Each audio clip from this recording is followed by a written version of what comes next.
أسعد به أبويك في أخراهما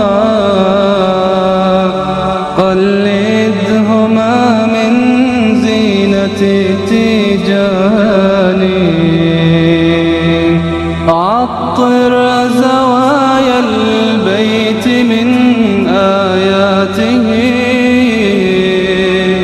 تزكي كنفح المسك والريحان. بسم الله الرحمن الرحيم. أحييكم بتحية الإسلام. السلام عليكم ورحمة الله وبركاته. الحمد لله وكفى والصلاة والسلام على نبينا المصطفى وعلى آله وصحبه ومن سار على نهجه واقتفى. أما بعد. Umat al-Islam, kaum muslimin dan muslimah rahimani wa rahimakumullah. Sesungguhnya jika kita ingin menjadi hamba Allah yang sukses di atas muka bumi ini, sukses baik di dunia maupun sukses nanti di akhirat, maka minimal kata Allah kita harus melaksanakan 4 hal tersebut. Sebagaimana Allah sebutkan di dalam surah Al-Asr, Allah Subhanahu wa taala berfirman, "Wal 'asri innal insana lafi khusr illa alladhina amanu wa 'amilus solihat wa tawasaw bil haqqi wa tawasaw bis sabr." Umat al-Islam, Allah Subhanahu wa taala mengatakan, "Wal 'asri," demi masa, "innal insana lafi khusr," sesungguhnya manusia itu benar-benar berada di dalam kerugian. Illa alladhina amanu, kecuali orang-orang yang beriman, wa 'amilus solihat, dan orang-orang yang beramal saleh, wa tawasaw bil haqq, dan saling menasihati di dalam kebenaran, wa tawasaw bis sabr, dan saling menasihati di dalam kesabaran. Umat al-Islam, ketahuilah bahwasanya di sini Allah Subhanahu wa taala menjelaskan bahwasanya manusia itu benar-benar berada di dalam kerugian. Maka tatkala kita disebutkan oleh Allah Subhanahu wa taala berada di dalam kerugian, maka hendaklah kita perhatikan bahwa ada manusia yang betul-betul tidak merugi sama sekali, imma fid dunya wa imma fil akhirah. Siapa yang tidak merugi? Allah sebutkan yang pertama, illal ladzina amanu, yaitu kecuali orang-orang yang beriman. Umat al-Islam, tatkala kita ingin sukses di dunia dan di akhirat, maka mari kita tingkatkan keimanan kita. Iman yaitu betul-betul yakin di dalam hati, diucapkan dengan lisan dan diamalkan dengan seluruh anggota badan dalam pengaplikasiannya, ta'abbud kepada Allah Subhanahu wa taala.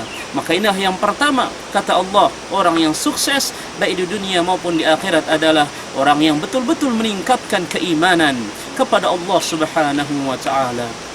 Kemudian yang kedua, kata Allah, wa amilus solihat, dan juga orang yang beramal saleh.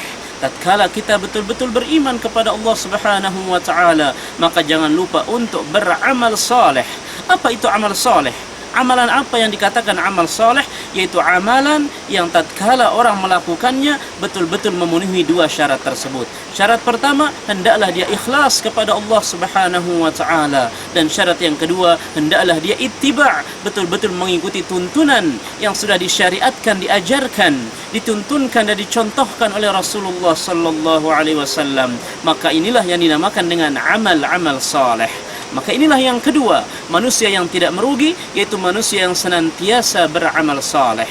Kemudian yang ketiga, kata Allah, wa tawasaw bil haqqi, dan orang atau manusia yang senantiasa selalu menasihati di dalam kebenaran, saling menasihati, berdakwah di jalan Allah. Kita mengajak kepada kebenaran, kita ajak orang-orang atau manusia untuk mempercayai kebenaran atau untuk terus menuju kepada kebenaran. Kita sampaikan dalil baik Al-Quran maupun As-Sunnah.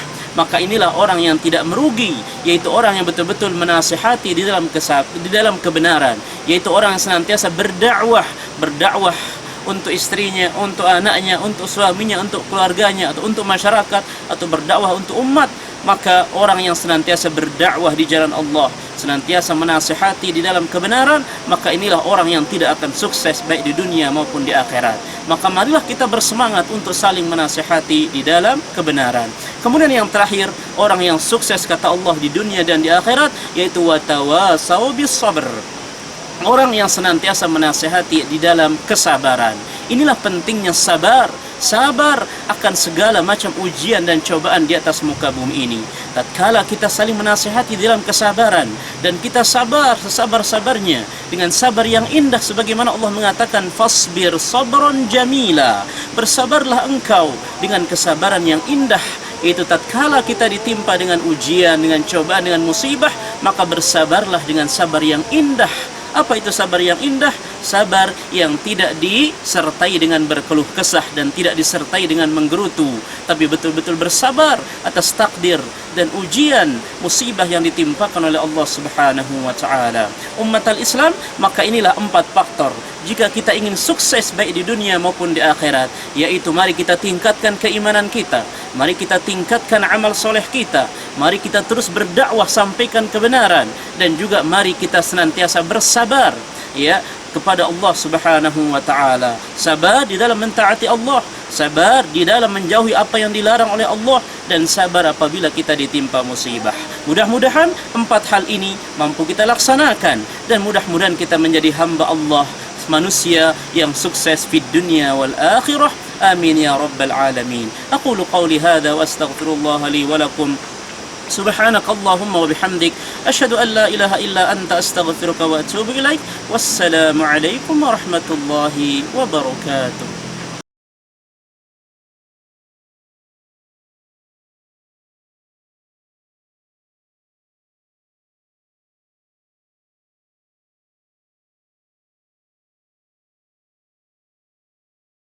أسعد به أبويك في أخرى